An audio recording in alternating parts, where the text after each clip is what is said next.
다 같이 일어나셔서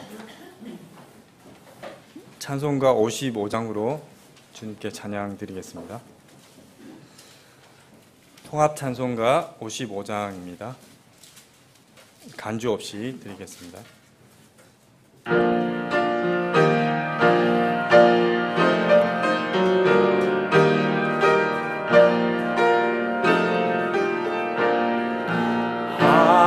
하나님의 크신 사랑 하늘로서 내리사 우리 맘에 항상 계셔 온전하게 합소서. 나의 주는 자비하사 사랑 무한하시니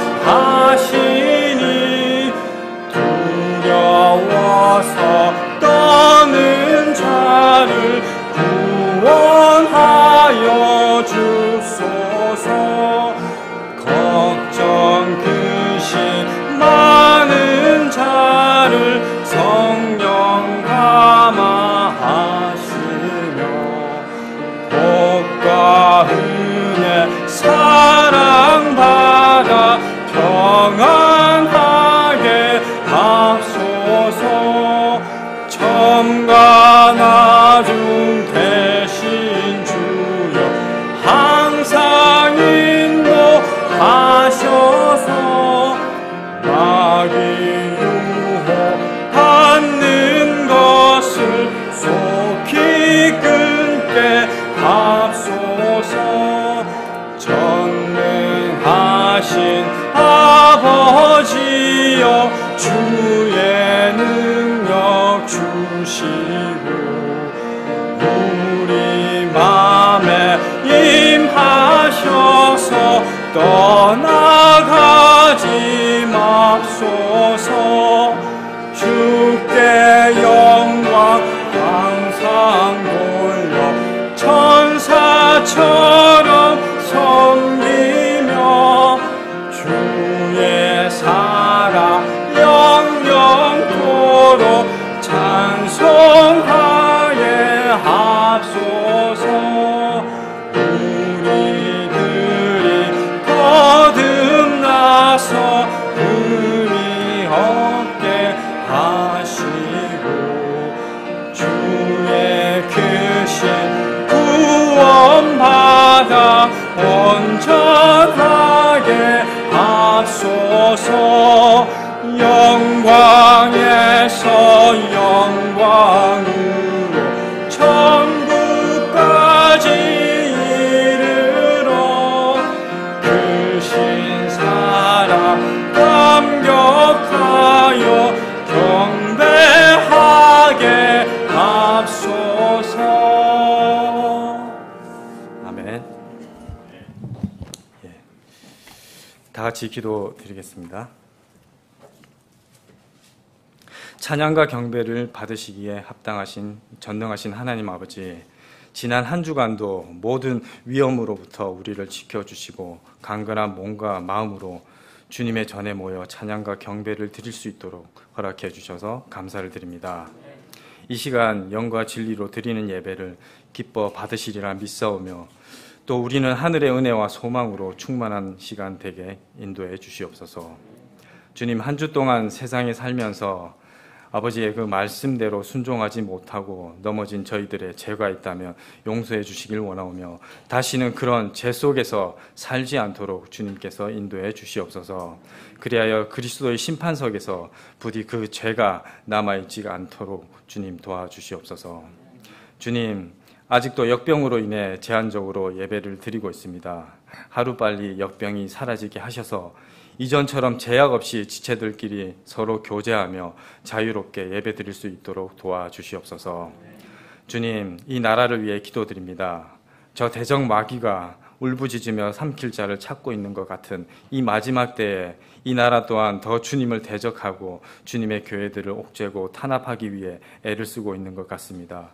그 세력들을 주님께서 막아주시길 원하오며 부디 이 나라가 주님의 편에 서고 이스라엘 편에 서서 멸망의 길을 가지 않기를 원합니다.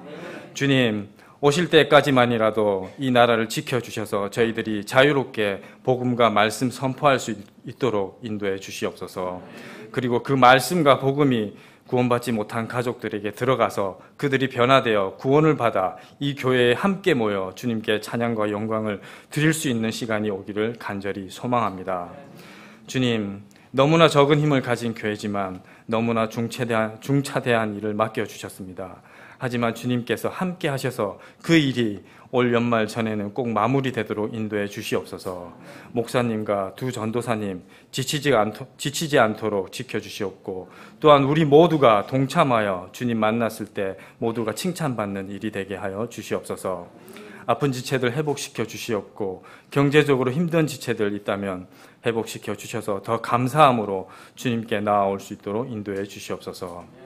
또 험지에 있는 선교사님들 지켜주시옵고, 그 선교의 일이 다른 악의 세력에 방해받지 않도록 주님께서 친히 동행해 주시옵소서. 주님, 내일이라도 오실 것만 같은 마지막 때입니다. 얼마 남지 않은 시간 주님 만날 준비하며 믿음에 굳게 서서 흔들리지 않도록 인도해 주시옵소서. 오늘도 주님 홀로 영광 받으시길 원하오며 거룩하신 우리 주 예수 그리스도의 이름으로 기도드립니다. 아멘. 예, 다 같이 앉아 주시고요. 이어서 찬양 460장 주님께 드리겠습니다. 예, 460장 드리신 후에 헌물 기도가 있겠습니다.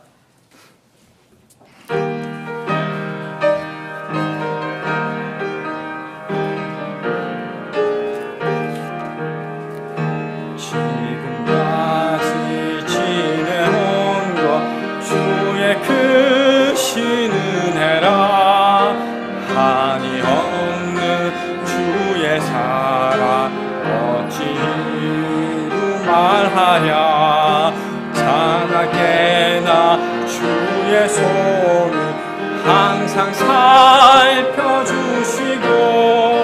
모든 일을 주 안에서 형통하게 하시네. 몸도 맘도 연약하나 새 힘 받아 살았네. 늘 붙드시 주의 은혜 족하다. 사랑 없는 거리에나 험한 산길 헤맬 때 주의 손을 굳게 잡고 찬송하며 가리라. 주님 다시 배울 날이 날로 다가와 무거운 짐 주께 맡겨 벗을 날도 멀잖네. 나를 위해 예비하신 고향 집에 돌아가 아버지의 품 안에서 영원토록 살리라.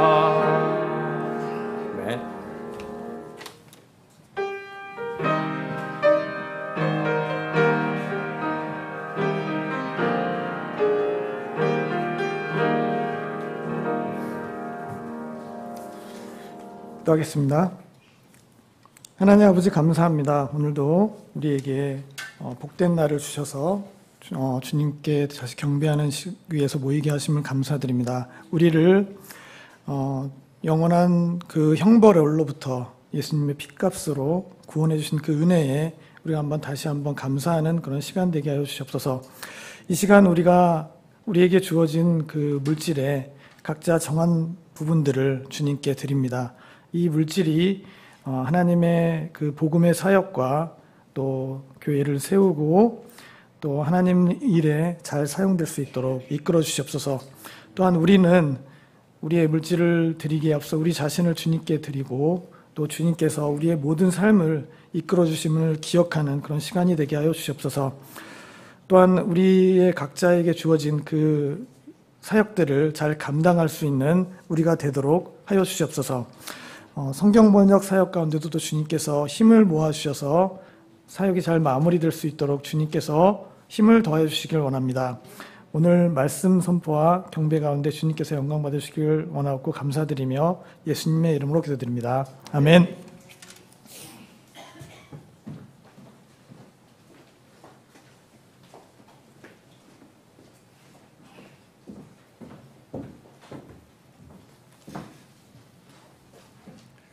특송을 드리려고 하는데요. 짧게 간증 하나 하고 그 특송을 드리려고 합니다.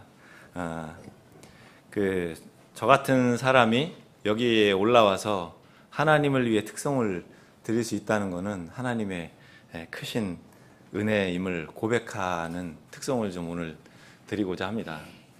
어떤 사람이었는지는 제가 중간중간에 오후 예배 전에 간증해서 시리즈로 간증을 해서 아시는 분도 계실 거고, 여기 오전 예배만 참석하시는 분들은 잘 모르실 텐데, 제가 간략하게 어떤 사람이었냐면, 아침에 올라올 때 제가 이제 넥타이를 매려고 차에서 넥타이를 꺼내서 이렇게 못 맵니다. 매놨던 걸 이렇게 써야 되거든요. 이게 잘 못하니까 이렇게 쭉 쓰는데, 이제 오늘 특송을 준비하면서 이렇게 넥타이를 매는 게 아니고 이렇게 써서 이렇게 걸쳐서 이렇게 하는데, 그 순간에도 하나님께서 저를 변화시켰던 과정들이 쭉 스쳐가더라고요. 제가 넥타이를 여기에 맸던 사람인데 여기에 맬 수 있는 사람이 돼서 하나님께 찬양 드릴 수 있어서 감사드리고요. 그 은혜에 보답하려고 제가 경주하듯이 하나님을 섬기고 있습니다. 올라가서 제가 이제 축구할 때 굉장히 승부욕이 강하거든요. 다른 거는 뭐 중요하지 않은 건 뭐 다 각자 마찬가지겠지만 그냥 뭐 저도 괜찮은데, 운동할 때는 지기 싫어하는 그런 그 습성이 있는데, 이 삶 속에서도 주님께 섰을 때 2등하기 싫은 욕심이 있습니다. 각자 그런 욕심이 있으실 거고 그렇게 사시는 걸로 알고 있는데, 우리 각자 하나님 앞에서 이 삶에서 경주하듯이 온전히 삶을 살아서 하나님 앞에 다 칭찬받을 수 있으면 좋겠고요. 저는 개인적으로 하나님 앞에서 1등하고 싶은 마음이 있습니다. 열심히 경주를 하며 살고 있습니다. 오늘 찬양을 드릴 건데요. 우리 가족 찬양으로 요즘 드리고 있잖아요. 찬양대에 찬양을 할 수 없어서 한편에서는 마음이 좀 불편하지만 또 한편에서는 제가 욕심이 있다고 그랬잖아요. 가족 찬양 주님께 드릴 수 있어서 저는 개인적으로 너무 좋습니다. 너무 좋습니다. 그거에 소망을 가지고 잘하든 못하든 여기에 함께 계시는 우리 주님께 찬양을 드리는 기쁜 마음으로 많이 자원해 주시면 좋겠고요. 제가 회사에서 별걸 다 합니다. 별걸 다 하는데, 우리 회사에서 또 합창단도 만들어서 하고 있거든요. 별걸 다 하는데 갑자기 하락해가지고 하고 있습니다. 그 합창단을 하면서 제가 소망이, 욕심이 많은데 소망이 고음 처리가 잘 안 돼요. 이게 베이스 음이어서 고음 처리가 안 되는데, 전문가를 모시고 이제 고음 처리하고 발성하는 거를 요즘 또 배우고 있거든요. 그래서 이게 아직 초보라서 잘 안 되는데, 뒷부분에 이게 고음이 나오는 부분이 좀 있습니다. 근데 그 부분을 예전보다는 조금 나아진 저 혼자는 같은데 잘 모르겠어요. 주님께서 기뻐 받아주시기를 드리는 마음으로 하나님의 그 놀라운 사랑을 찬양 드리도록 하겠습니다.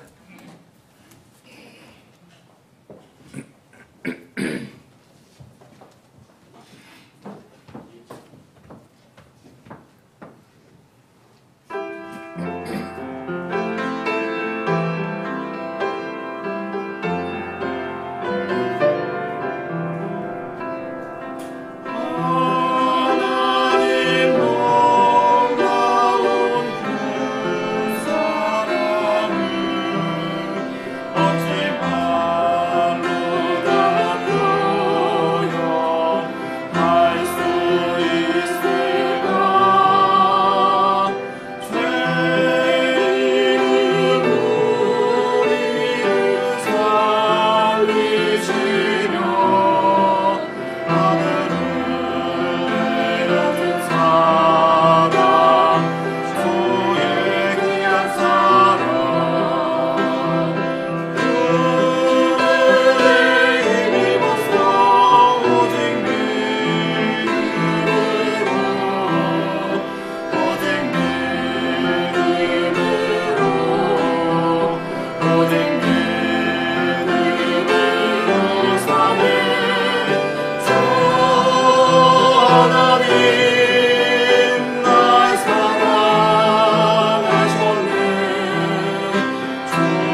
네, 간증과 찬양 감사드립니다. 네. 교회 소식 알려드리기 전에 짧게 좀 말씀드릴게요. 집사님 간증을 하시니까 저 옛날 기억이 떠올라가지고 집사님하고 같이 이렇게 교제를 하다가 이렇게 뭐 하여튼 제가 깜짝 놀랐던 일이 있었는데 그게 너무 그 간증이 너무 길어서 지금 다 설명을 못 드릴 것 같은데 정말 이렇게 아주 디테일한 작은 부분까지 기도를 하시더라고요. 저는 그렇게까지 기도를 해야 되나 그 생각을 못 했었거든요, 그때. 그래서 그때 너무 이렇게 깨달은 바가 커가지고 그 뒤부터 이제 집사님처럼 그렇게 하려고 하는데 잘 안 되더라고요. 어쨌든 노력은 하고 있습니다. 아주 그것 때문에 제가 약간 좀 충격을 받은 적이 있어가지고 갑자기 생각나서 말씀드렸고요. 주님께서 기뻐하시리라 믿습니다. 교회 소식 같이 보시겠습니다. 첫 번째, 국내 코로나 감염자 수가 조금씩 줄어가고 있는 추세입니다. 나라와 민족을 위해 기도할 때 코로나 바이러스의 소멸을 위해 기도해 주시고 또 방역 수칙 잘 지키셔서 건강관리 잘 하시기 바랍니다. 그리고 다음으로 모임이 정상화될 때까지 또 지혜롭게 시간 관리 잘 하셔서 모든 공예배 참석에 힘써 주시기 바랍니다. 다음, 지난주 김현숙 자매님의 모친상에 기도와 또 물질로서 격려해 주신 지체 여러분들께 감사드리고 또 아직 믿지 않는 자매님의 가족과 친지의 구원을 위해 계속 기도해 주시기 바랍니다. 특별 기도 제목 선교사님들 안전을 위해서 기도해 주시고요. 또 수요 예배 기도 제목 참조하셔서 계속해서 기도해 주시기 바랍니다. 마지막으로 8월 첫째 주 성경 암송 구절 같이 합독하도록 하겠습니다. 시작하겠습니다. 내가 알거니와 무엇이든지 하나님께서 행하시는 것은 영원하리라. 그것에 무엇을 더하거나 그것에서 무엇을 뺄 수 없나니 하나님께서 그것을 행하시는 것은 사람들이 자신 앞에서 두려워하게 하려 하심이라. 전도서 3장 14절 말씀. 아멘.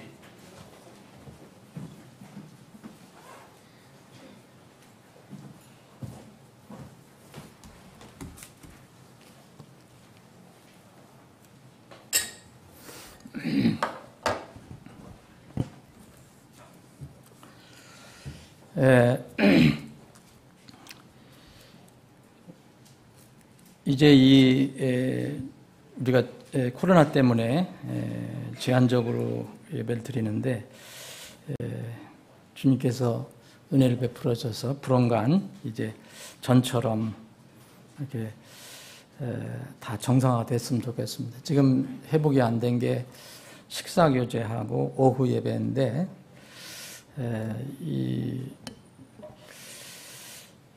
침례 성도들은 교제가 없으니까 뭔가 좀 있는 것 같아요. 빠져나간 것 같아요. 그래서 앞으로 그 일이 속히 이루어질 수 있도록 여러분들 기도해 주시고요. 우리 석진우 형제님, 나은주 자매님이 제주도를 방문하셨었는데 이제 오늘 나오셨어요. 서기원 자매가 거기 제주 공항에 근무하잖아요. 그래서 여기 이사 문제 뭐 이런 것 때문에 몇 주 다녀오셨고요. 지금 광고한 것처럼 김현숙 자매님 모친상 우리 신영정 형제님의 장모님이신데 오늘 나오셨습니다. 이렇게 모친상에 여러분들이 기도해 주시고 격려해 주셔서 감사합니다. 그래서 오늘 여러분들께 하나님께 감사하고 여러분들께 고마워서 점심 식사를 못 하잖아요, 우리 요새. 그래서 여러분들 가시면서 드시라고 맛있는 빵을 준비해 왔습니다. 그렇게 기도해 주시면 좋겠습니다. 서로 앞뒤, 뒤 서로 인사 좀 나누시죠. 뭐 마스크를 썼지만 그래도 우리 날씨가 안 좋은데 구준데 뭐 수요일 날 나오시는 분들은 이게 기도 제목으로 이렇게 서로 나누는데 이제 못 나오시는 분들을 위해서 제가 우리 교회 또 지체들의 이렇게 지금 어떤 삶의 변화 이런 것들이 있으면 나누고 싶은데 우리 박인슬 자매님이 또 다시 사장님이 되셨어요. 그래서 한 1주 됐어요. 2주? 그래서 저기 김포 구례동에서 아름다운 아주 사무실을 냈어요. 다녀왔는데 이름도 좋은 행복한 부동산입니다. 여러분들 행복하기 싶으면 거기 꼭 들려서 이렇게 거래를 하시면 됩니다. 네. 자, 이렇게 사업이 하나님의 영광에 잘 되도록 여러분 같이 기도해 주시고 격려해 주시면 좋겠습니다. 자, 오늘 함께 나눠볼 말씀은 어딘지 아시죠? 레위기, 계속해서 레위기를 봅니다.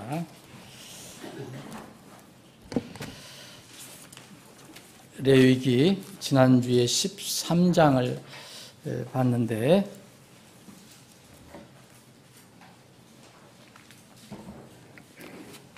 오늘은 14장입니다. 14장도 길죠? 긴데 이걸 다 우리가 살펴보지만 읽지는 않겠습니다.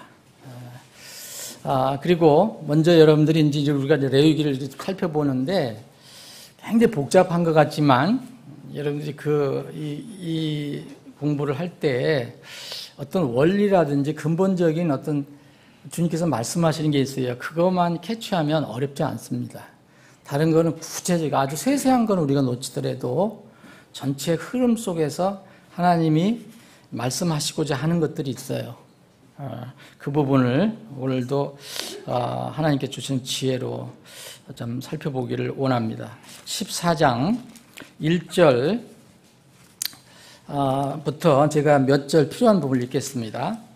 자, 1절 앞에 부분도 잘 생각을 해보셔야 됩니다. 주께서 모세에게 말씀하여 이르시되 나병 환자를 정결하게 하는 날에 그에 관한 법이 이러하니라. 여러분 13장에 우리 지난주에 살펴봤는데 13장에서 이미 여러분 우리가 같이 살펴봤잖아요. 이 나병 환자에 대한 부정함과 이게 정결함을 선언하는 기준에 대해서 살펴봤어요.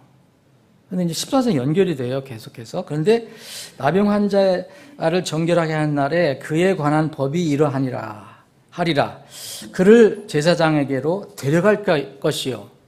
이미 13장에서 정결하다고 선언된 사람을 데려가라고 말씀하십니다. 이걸 잘 생각하셔야 돼요.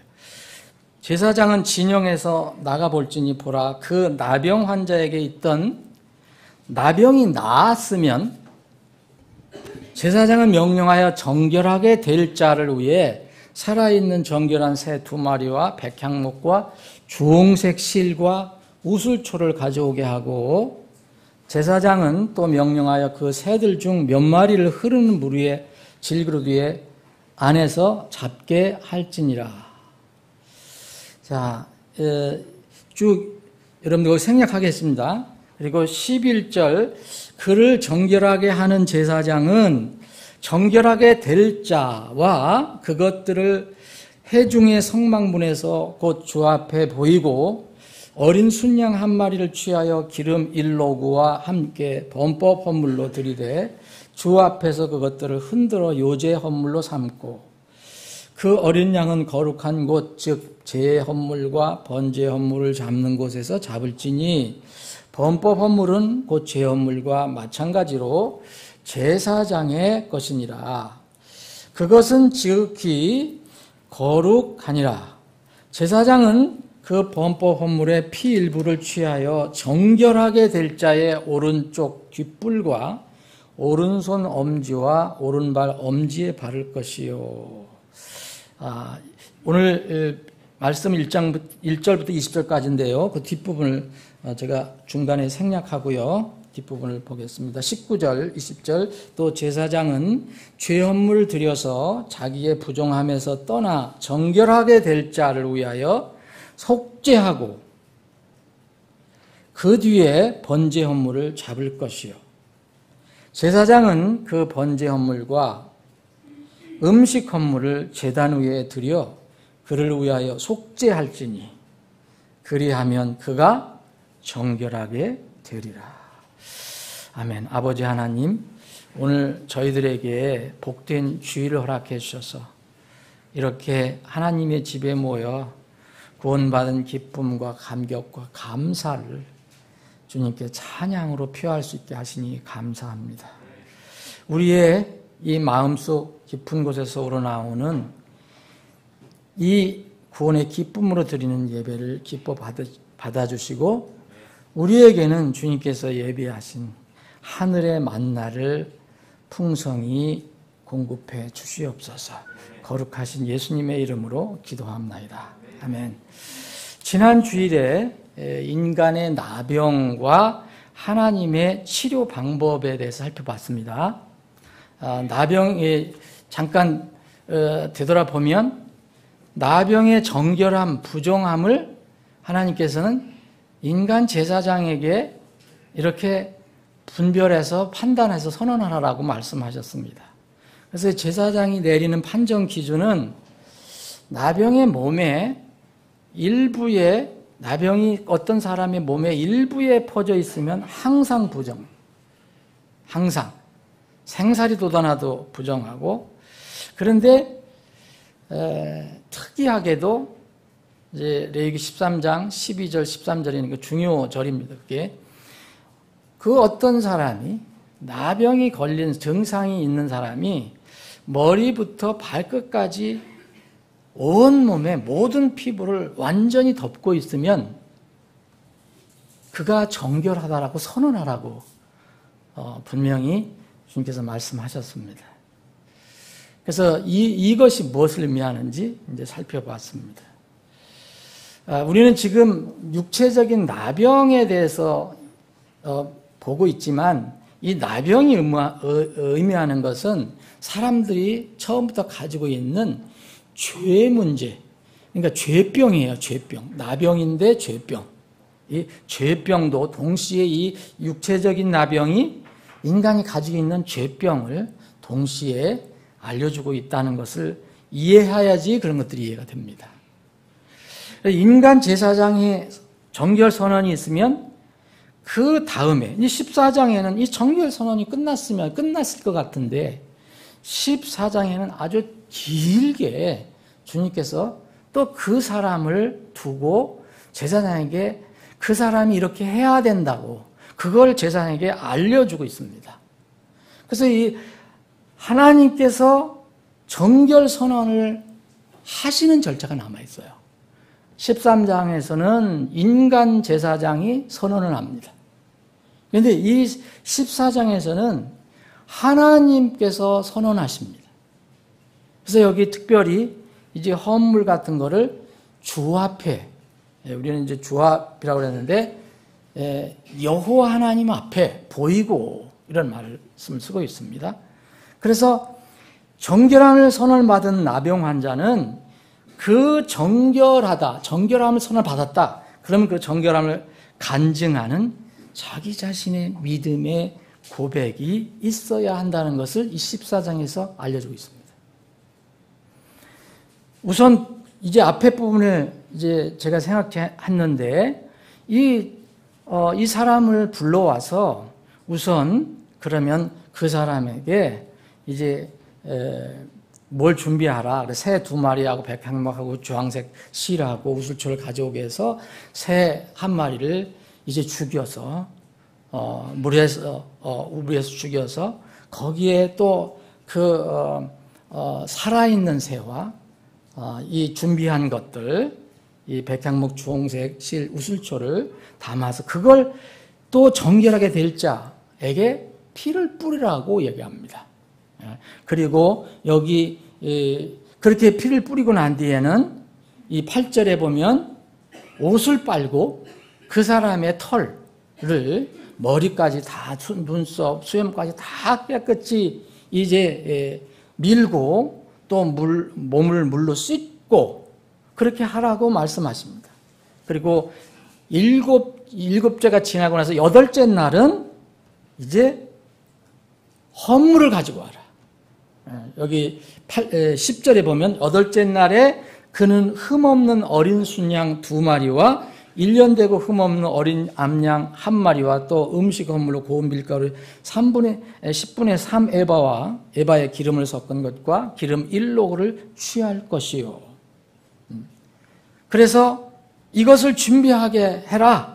를 가져온 사람에게 11절은 그를 정결하게 하는 제사장은 정결하게 될 자와 그것들을 회중의 성막문에서 곧 주 앞에 보이고 여호와 하나님 앞에 그 헌물을 보이고 어린 순양 1마리를 취하여 기름 1로그와 함께 범법 헌물로 들이대 주 앞에서 그것을 흔들어 요제 헌물로 삼고, 그래서 그 피 나온 거를 이제 14절에 보면은 그 범법 헌물의 피 일부를 취하여 정결하게 될 자의 오른쪽 귓불과 오른손 엄지와 오른발 엄지에 발라라.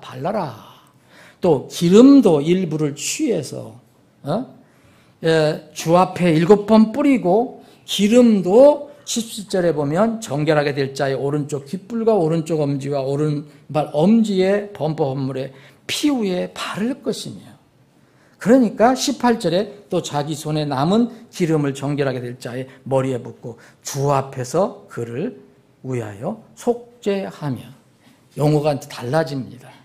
앞에는 정결하다, 깨끗하다라고 선언하는데 이 14절에서 나오는 용어는 속죄라는 말을 쓰고 있습니다.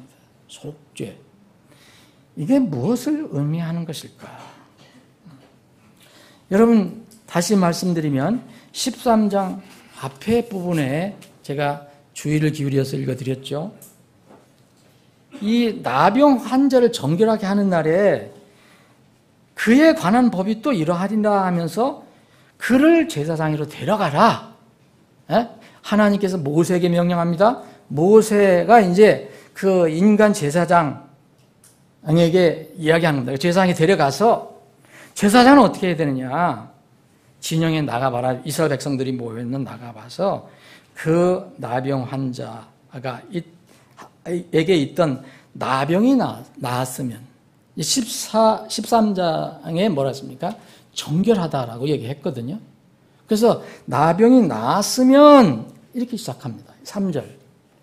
여러분, 왜 나병이 나았는데 또 이 4절부터는 굉장히 길게 많은 일, 그 13장에서 깨끗하다고 선언받은 그 사람을 데려오라고 해요. 그래서 또 주님께서 이렇게 말씀하고 있습니다. 여러분, 13장에서 정결하다고 한 사람을 다시 14장에서 주님 다시 불러내십니다. 하나님께서 모세에게 명령하시고 모세는 다시 이스라엘 백성 제사장에게 명령하십니다. 이 제사장이 할 일은, 지금 명령받아서 할 일은 이 나병이 지금 몸에 있어서 부정하다고 이렇게 분명히 알고 선언받는 그 사람을 얘기하시는 게 아니에요. 분명히 성경이 잘못된 게 아닙니다. 그 나병 환자에게 있던 나병이 나았으면 그래요. 나은 사람이라고 얘기합니다. 정결하다고 선언하는 사람을 얘기합니다. 하나님께서 말씀하는 대상은 나병이 여전히 있는 나병 환자가 아니에요. 이미 나병이 다 나았다고 선언받은 사람이라는 게 분명합니다. 여러분. 성경 잘못 기록되어 있는 게 아닙니다. 그런데 이 사람을 제사장으로 다시 데려가래요. 그리고 그 사람이 이렇게 해야 한다 쭉 말씀하시는데 그 다음부터는 이 사람을 부르는 용어가 달라집니다. 4절. 제사장은 명령하여 정결하게 될 자를 위해, 그렇게 얘기합니다. 똑같은 사람이에요. 똑같은 사람이 이제는 정결하게 될 자를 위해라고 이야기합니다. 정결하게 될 자입니다. 나음 받은 자라고 표현하지 않습니다. 정결하게 될 자라고 표현하고 있습니다. 여러분, 여기 4절 있죠? 7절에 정결하게 될 자 있죠? 계속해서 보세요. 이 다음부터는 나음 받은 자, 선언 받은 자란 말을 쓰지 않습니다. 8절 정결하게 될 자, 계속 11절 정결하게 될 자, 계속 정결하게 될 자, 14절, 17절, 계속 정결하게 될 자라고 얘기합니다. 무슨 차이가 있습니까? 여러분, 이것을 더 우리가 이해하기 좋게 도움을 주기 위해서는 제가 영어 성경을 읽어보면 이렇게 되어 있습니다. 정결하게 될 자로 우리 번역을 했는데 더 이해하기에 좋은 것은 이렇습니다. 정결하기로 작정되어 있는 자, 정결하기로 되어 있는 자예요. 정결해야 하는 자, 이런 의미입니다. 분명히 다르게 쓰이고 있어요. 성경은. 영어 성경 읽으실 수 있는 분들이 한번 보십시오. 이게 앞으로 될 자라고 얘기하지 않습니다. 여기는. 정결하게 되어야 하는 자, 정결하게 되어야 그럴 작정이 되어 있는 자. 정결을 선언하는 사람, 이 사람을 지금 여기서는 어떻게 부르고 있냐면 정결하기로 되어 있는 자예요. 영어로는 is to be cleansed로 되어 있어요. 여러분, 이게 무슨 뜻인지 분명히 차이가 있습니다. 정결을 선언받은 사람 13장에서 이 사람에게 다시 하나님께서 제사장에 다시 데려가라. 그래서 제사장에게 이렇게 하라는 것이 다 기록이 되어 있습니다. 그래서 정결하게 작정되어 있는 자, 정결하기로 되어 있는 자에게 7일 동안 여기 백향목, 주홍색 실, 우슬초, 새 2마리로 정결례를 행하는 게 나옵니다. 9절까지. 8일째 헌물을 드릴 것을 명령합니다. 헌물을 드리는 것은 사람에 주는 것이 아닙니다. 분명히 여기서 하나님 직접 받으시는 건 아니죠. 그렇지만 여기 어떻게 표현하고 있습니까? 주 하나님 앞에 보여라 라고 얘기합니다. 그 헌물을 주 하나님 앞에 보여라. 여기 11절 주 하나님 앞에, 주 앞에, 12절 주 앞에, 16절 주 앞에, 18절 주 앞에 드리라고 말씀하고 있습니다. 온전한 정결은 하나님께서 선언하셔야 됩니다. 하나님께서 최종 판단을 하십니다. 여러분, 앞에 온전하다고 정결하다고 선언을 받은 인간 제사장에게 선언을 받은 사람은 이 14장에서는 하나님 앞에 정결하다는 선언을 받아야 합니다. 그래서 이 사람은 이 정결함을 선언받기 위해서 소위 여기서는 이제 14장에서는 속죄한다라는 말을 또 씁니다. 자, 속죄한다. 사람은 깨끗하다, 더럽다는 표현할 수 있지만 사람이 속죄를 하고 안 하는 걸 못합니다. 우리가 다른 사람의 죄를 나한테 개인적으로 지은 죄는 내가 용서해 줄 수 있지만 하나님께 지은 죄, 세상에 지은 죄는 우리가 마음대로 할 수가 없습니다. 그 죄는 하나님이 다 용서하셔야 합니다. 그게 속죄입니다. 속죄는 우리 스스로 할 수 있는 게 아무것도 없어요. 하나님만 속죄를 하실 수 있는 거예요. 속죄에 필요한 것들을 가져오라 말씀하십니다. 그게 여기서는 이 정결함을 선언받은 자, 곧 정결하기로 되어 있는 자가 이제 번제 헌물을 가져와야 되고 죄 헌물을 가져와야 되고 범법 헌물을 가져와야 돼요. 여기에 이 헌물들은 특징이 살아있는 짐승입니다. 양과 염소 이런 것들입니다. 최소한도 가난한 자는 살아있는 비둘기를 가져와야 됩니다. 이것은 바로 어린 양의 그 모형입니다. 하나님의 어린 양 예수 그리스도의 모형입니다. 그래서 이 사람은 이 어린 양의 피와 성령님의 상징인 기름 이것을 준비해서 제사장이 정결하게 될 자의 몸과 머리에 바르게 됩니다. 여기 14절부터 18절까지가 그 말씀입니다. 그러니 이제 18절부터 19절 이 두 절 사이에서는 비로소 이런 말씀이 나옵니다.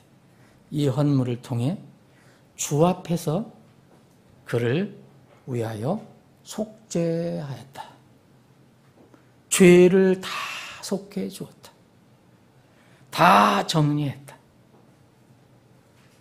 이렇게 제사장이 나병이 정결하다고 판정받은 사람, 곧 정결하게 되어야 하는 자에게 번제 헌물과 음식 헌물을 드려서 제단에서 주님 앞에 속죄할 때 이 사람은 속죄받았다, 이제 정결이 완성이 되었다라고 선언하고 있습니다. 20절 다시 제가 한번 읽겠습니다. 제사장은 그 번제 헌물과 음식 헌물을 제단 위에 드려 그를 위하여 속죄할지니 그리하면 그가 정결하게 되리라. 13장에서 정결을 선언을 받았는데 이제는 하나님께서 속죄되었으니 정결하리라 하다라고 선언합니다. 이제 선언된 정결이, 인간에게 선언된 정결이 속죄한 후에 이제 완전히 정결하신 것으로 선포가 됩니다. 이미 인간 제사장으로부터 이미 정결하고 선언을 받은 그 사람에게 왜 다시 이런 절차가 필요합니까? 인간 제사장을 세운 것도 하나님이시고 그런 규칙도 만들어주신 것도 하나님이신데 지금 14장에 와서 마음이 바뀌셨습니까? 하나님께서 인간 제사장을 통해서 정결함을 선언하신 뒤에 뭔가 아쉬우셔서, 하나님께서 뭔가를 받지 못해서 아쉬워서 다시 그 사람을 불러서 너 이런 거 내놔, 그렇게 하시는 것인가? 우리 육안으로 보면 그렇게 보일 수도 있을 것입니다. 그러나 거기에는 정말 놀라운 한 사람의, 어떤 한 자연인, 한 영혼의 하나님 앞에서의 구원을 받는 진리가 들어 있습니다. 오늘 구약에서, 우리는 지금 구약을 읽고 있습니다. 정결하게 될 자에 대한 말씀에는 신약에, 우리가 사는 이 시대에, 신약 시대의 구원론, 곧 구원에 관한 진리가 거기에 담겨 있는 것입니다. 사랑하는 여러분, 여러분들은 구원의 진리를 잘 아십니다, 지금. 신약에 계시된 복음은, 구원의 복음이란 뭘 이야기합니까? 행위가 아닌 은혜로 믿음을 통해 얻는 구원이라는 건 여러분 다 잘 아실 것입니다. 그런데 믿음의 대상은 누구입니까? 믿음의 대상은 사람이 될 수가 없습니다. 믿음의 대상은 오직 하나님입니다. 하나님의 아들 예수 그리스도입니다. 그러나 이런 믿음은 물리적인 사건이 아니에요. 먼저 마음속에서 이루어지는 겁니다. 이것은 물리적인 사건이 아니라 영적인 사건입니다. 한 사람은 다른 사람의 신앙 고백을 100% 판단할 수 없습니다. 알 수 없습니다. 오직 하나님만 아십니다. 그러므로 사람은 다른 사람의 영적 최종 운명을 판단할 수 없기 때문에 주님께서는 판단하는 자가 되지 말라고 말씀하신 겁니다. 오직 전능하신 주님만 마지막 심판자가 되십니다. 세상 마지막 때가 오면 사람이 심판하는 게 아닙니다. 하나님이 심판자가 되시는 겁니다. 우리가 세상을 하나님과 함께 다스리고 심판하는 것도 있지만 최종 심판자는 오직 하나님이십니다.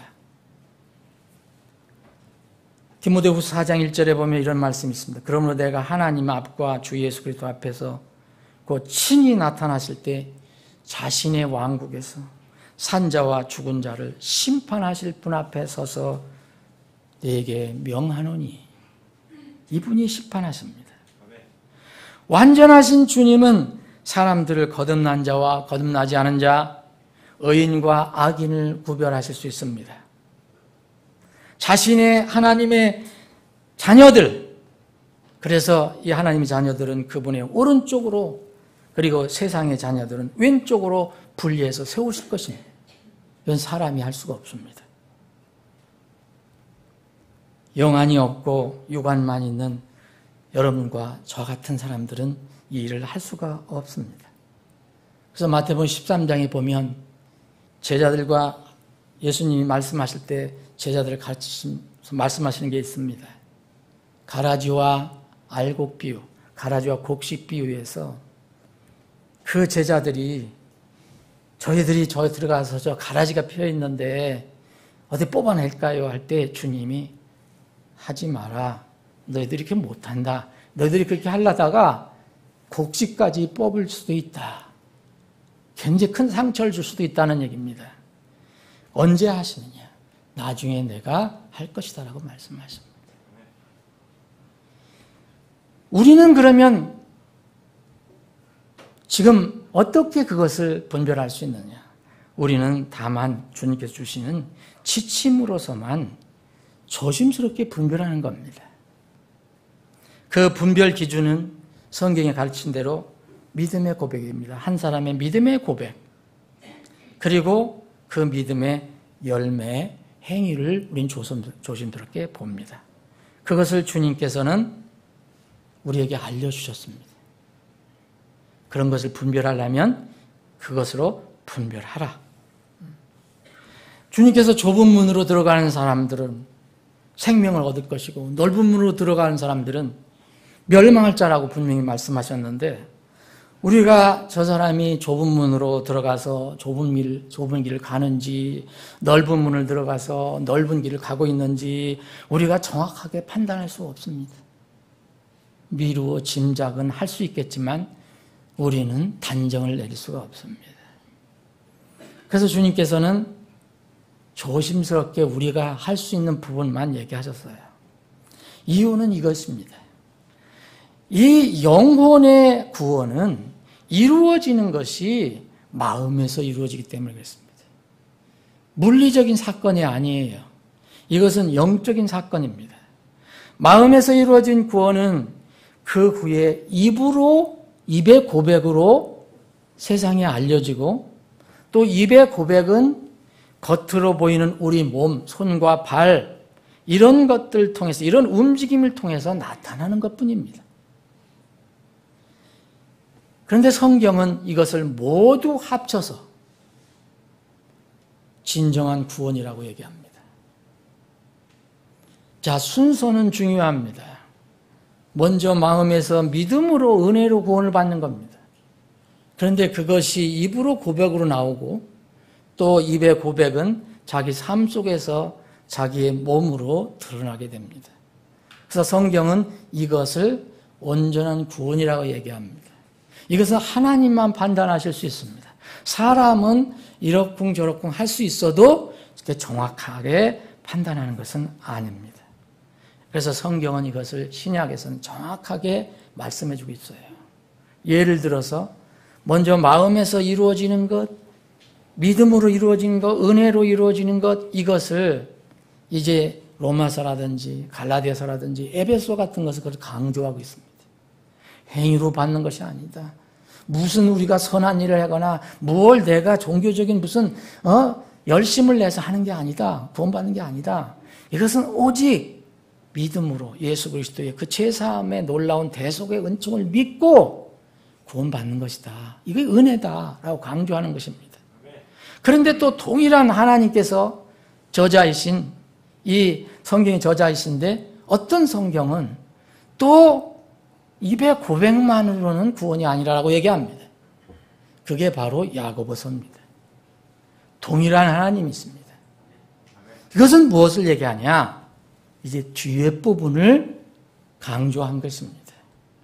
그럼에도 불구하고 성경은 동일하게 마음에서 이루어진 놀랍게 영적인 사건은 입으로 나타나게 되고, 입으로 나타난 것은 몸으로 드러나게 된다라는 것이 성경의 가르침입니다. 예를 들어서 로마서라든지 갈라디아서, 에베소 이런 거 우리가 이제 은혜의 성경, 믿음으로 구원받는 것을 가르쳐주는 성경이라고 알고 있는데, 그 부분의 앞에 부분을 강조하지만, 예를 들어 로마서 12장 같은 경우는 이렇게 시작합니다. 그러므로 내 사랑하는 형제들아 얘기합니다. 그러므로가 바로 다음 단계입니다. 너희가 은혜로 믿음으로 구원받았으면 너희들이 이런 것이 필요하다라고 12장부터 16장까지 긴 성경을 할애하고 있습니다. 그래서 어떤 성경이든 하나님의 구원의 정의는 이것입니다. 믿음으로 은혜로 구원받은 것은 입으로 나타나게 되고 입으로 시인한 것은 사람의 삶 속에서 나타난다. 이게 구원입니다. 그래서 어떤 한 부분, 마지막 것만 띄어서 이야기하는 것도 문제가 있는 것이고 또 앞에 부분만 이야기하고 뒤에 부분이 없으면 이것도 생명이 없는 구원일 수도 있습니다. 그러나 분명한 것은 우리는 우리 힘으로 우리 노력으로 구원받을 수 없다는 겁니다. 뭔가 하나님께서 우리를 위해서 베풀어 주셔야 되는 겁니다. 오늘 여기 14장은 레위 14장 그걸 강조하고 있습니다. 그 사람이 하나님께 가지고 나오는 게 있는데 그게 헌물입니다. 번제 헌물. 그러니까 희생 헌물이에요. 뭔가 죽어야 하는 그런 헌물. 누군가 자기를 위해서 죽어주는 짐승이 있어야 됩니다. 그래서 그때는 그 짐승의 피를 통해서 일시적으로 그 죄 문제를 해결받았다고 선언한 것입니다. 사랑하는 여러분, 이러한 대속의 놀라운 진리가 이 14장에 장황한 것 같지만 여기에 들어있는 것입니다. 이런 구약의 이 놀라운 진리, 숨겨져 있다고 볼 수 있나요? 하여튼 이런 구원의 진리를 신약에서 찾을 수 있는 것이 있습니다.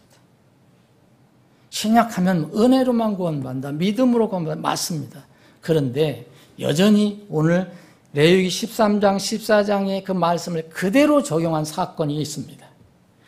누가복음 17장을 보겠습니다. 같이 한번 보겠습니다. 누가복음 17장.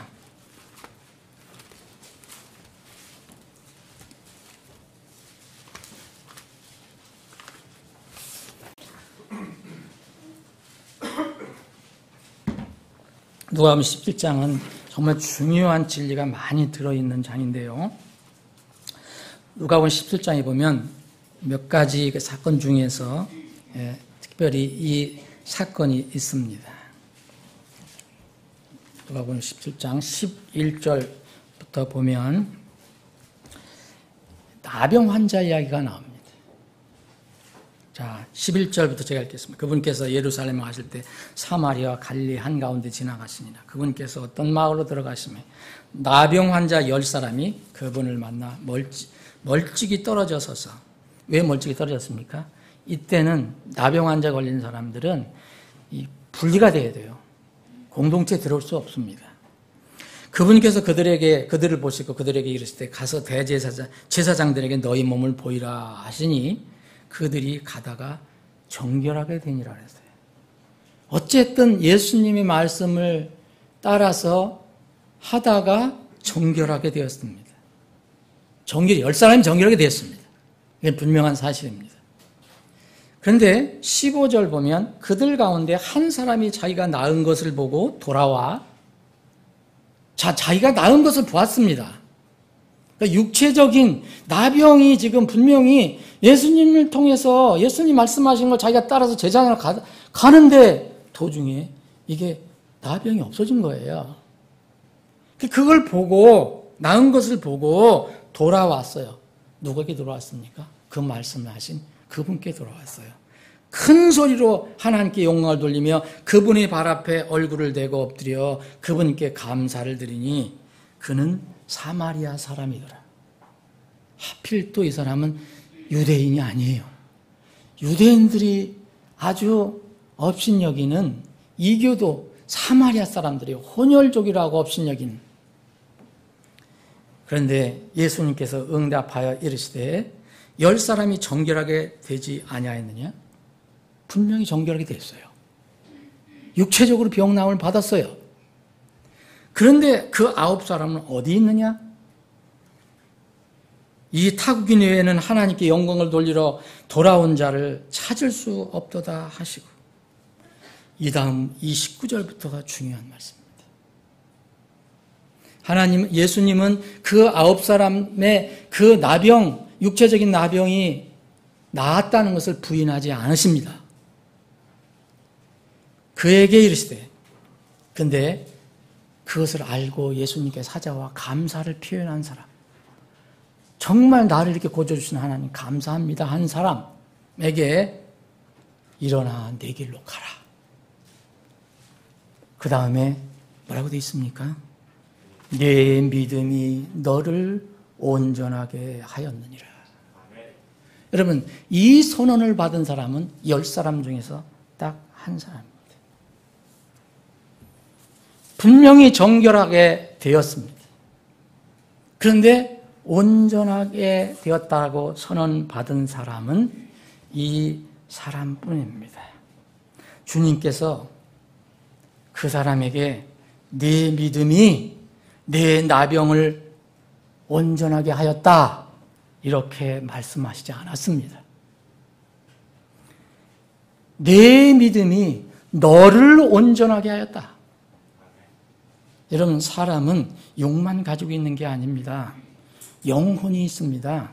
전인격체입니다. 내 믿음이 너를 온전하게 했다.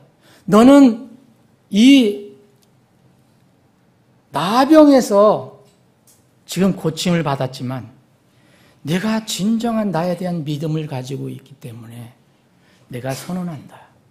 너는 그 육체의 병뿐만 아니라 너의 모든 영혼의 문제, 너 전인격의 모든 문제를 너는 믿음으로 해결했다. 그것을 선언하는 것입니다. 지금. 이 사람은 육체의 병을 분명히 고쳤습니다. 그러나 또 그 병이 상징하는 자신의 혼의 죄병도 믿음으로 완전히 고쳤습니다. 진정한 믿음은, 진정한 구원은 이것입니다. 믿음으로 육과 영이 모두 고침을 받은 것입니다. 10명이 모두 눈에 보이는 병은 치료받았지만 다른 9사람은 어디로 갔습니까? 육체의 병이 병 나은 것이 내 삶의 목표가 되었습니다.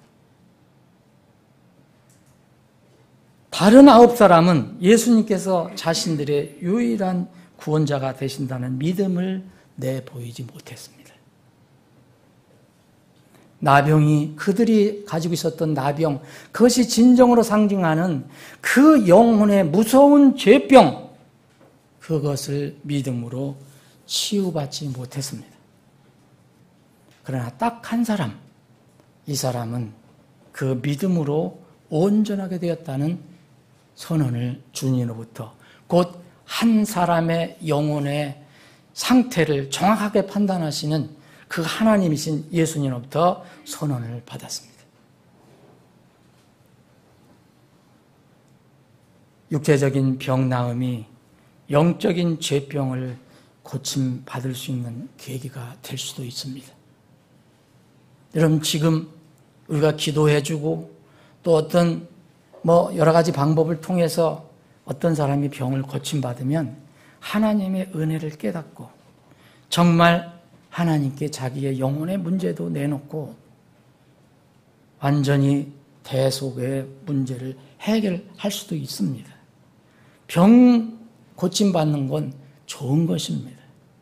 그러나 육체적인 병 나음이 영적인 죄병을 고치는 것은 아닙니다. 그 병 자체에 낫는 것이 영혼의 구원을 받는 것은 아닙니다. 이스라엘 백성도 그것을 알았어야 했겠죠. 지금 이 시대는 말할 것도 없습니다. 다시 오늘 본 말씀 20절에 보면 제사장은 그 번제 업무를 제단 위에 드려 사람에게 드리는 게 아닙니다. 이 번제 업무는 예수 그리스도입니다. 그를 위하여 속죄할지니 속죄할지니 그리하면 그가 비로소 완전히 정결하게 되니라. 여러분, 이 시대에도 눈으로 보고 체험하고 느끼고 또 육체의 병을 고침받는 것을 구원으로 간주하는 사람들이 있습니다.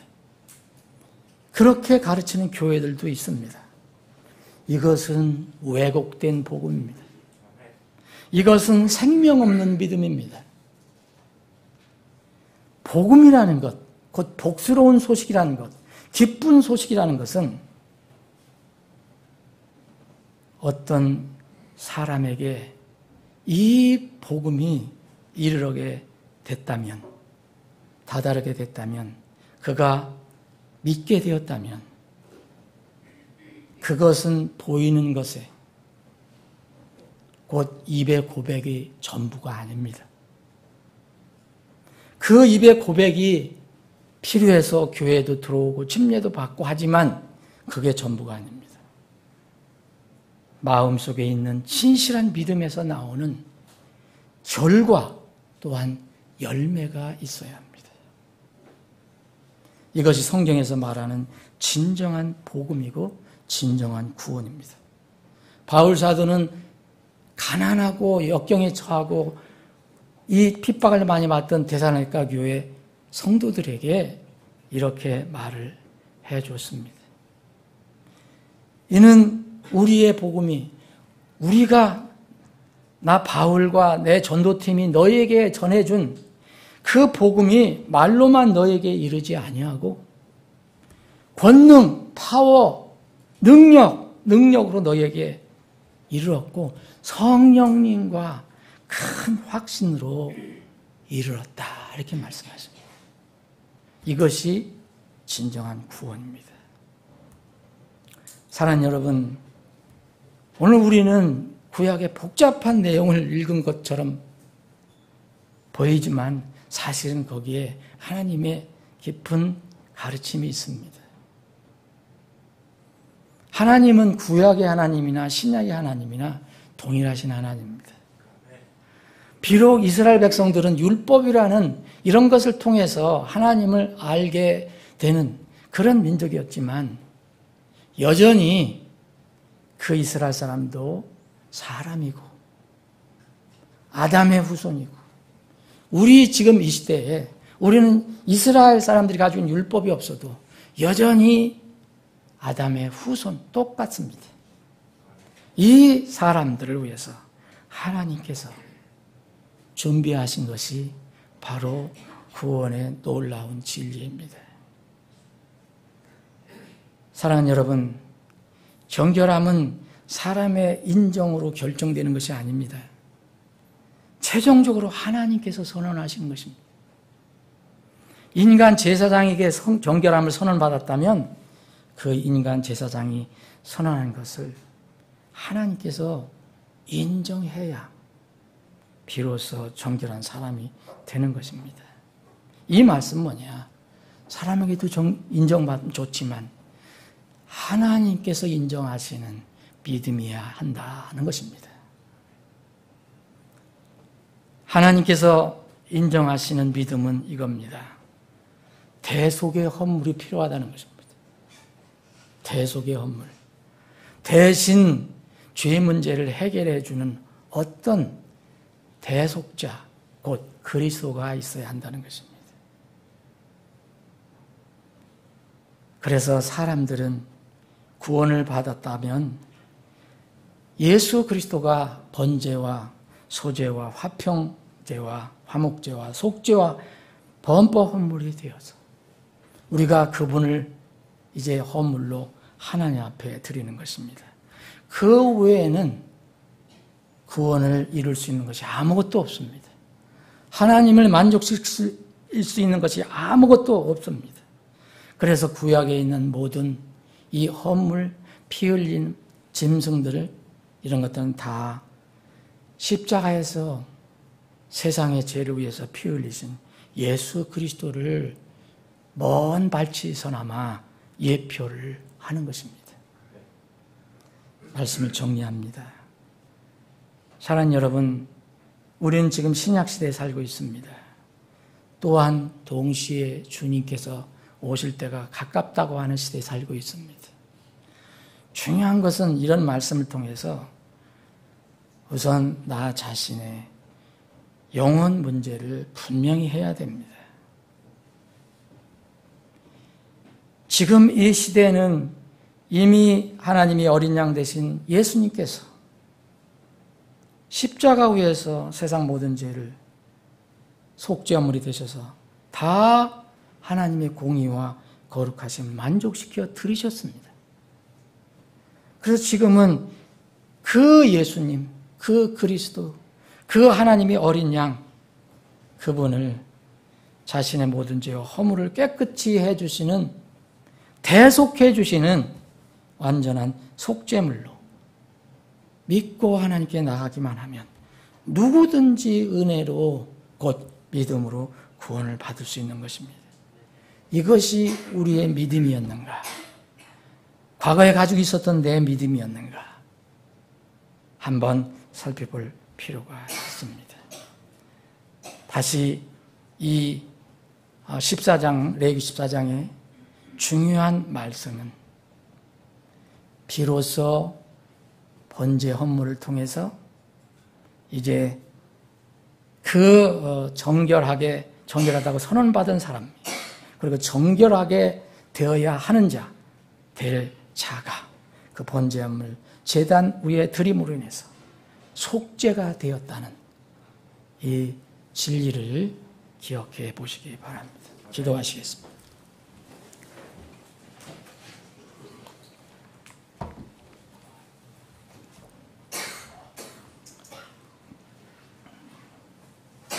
사랑하는 여러분, 우리는 예수 그리스도 곧 하나님의 어린 양의 대속물을 가지고 곧 세상을 심판하실 유일한 심판자이신 주님께 나아가 죄의 문제를 해결받았다는 것을 고백한 적이 있습니까? 이것이 과거의 우리의 신앙 고백입니다. 이 고백이 없는 사람은 지금 해야 합니다. 미루지 말고 해야 합니다. 주님이 오시면 기회는 다시 없습니다. 우리 사람은 다른 사람의 마음을, 그 마음 속을 알 수가 없습니다. 오직 전지전능하신 하나님만 아십니다. 그러나 분명히 마음으로 진정하게 고백한 그 신앙은, 믿음은 입으로 나오고 입으로 나온 후에는 그 열매가 우리 몸을 통해서 세상에 드러나게 됩니다. 사랑하는 여러분과 저는 그러면 그 고백의 열매를 지금 드러내고 있습니까? 그것이 우리가 지금 우리가 가지고 있는 믿음, 우리가 받은 구원을 세상에 드러내는 것입니다. 바울 사도는 빌보 교회 성도들에게 이렇게 권면했습니다. 그러므로 나의 사랑하는 자들아, 너희가 항상 순종한 것 같이 내가 있을 때뿐 아니라 지금 내가 없을 때에도 더욱더 순종하여 두려움과 떨림으로 너희 자신의 구원을, 너희가 받은 구원을 일하여 드러내라. 이것이 우리의 지금의 신앙생활입니다. 부디 이러한 복이 여러분들에게 있기를 바랍니다. 아버지 하나님, 오늘 레위기 말씀을 통해서 다시 한번 하나님께서 우리에게 가르쳐 주신 구원의 놀라운 진리를 다시 한번 살펴보게 하시니 감사합니다. 무지몽매하던 저희들, 죄와 허물투성이던 저희들, 하나님을 대적하고 뻔뻔스러웠던 저희들, 참으로 불쌍히 여겨주시고 긍휼히 여겨주셔서 끝까지 포기하지 않으시고 우리가 죄 가운데 있었을 때도, 우리가 죄인이었을 때도, 우리가 하나님을 대적해서 손을 들쳤을 때에도 여전히 긍휼히 여겨 주셔서, 불쌍히 여겨 주셔서 우리가 복음을 깨닫고 진리를 알고 예수 그리스도를 통해서 새 생명을 얻을 수 있게 해주신 것 참으로 감사합니다.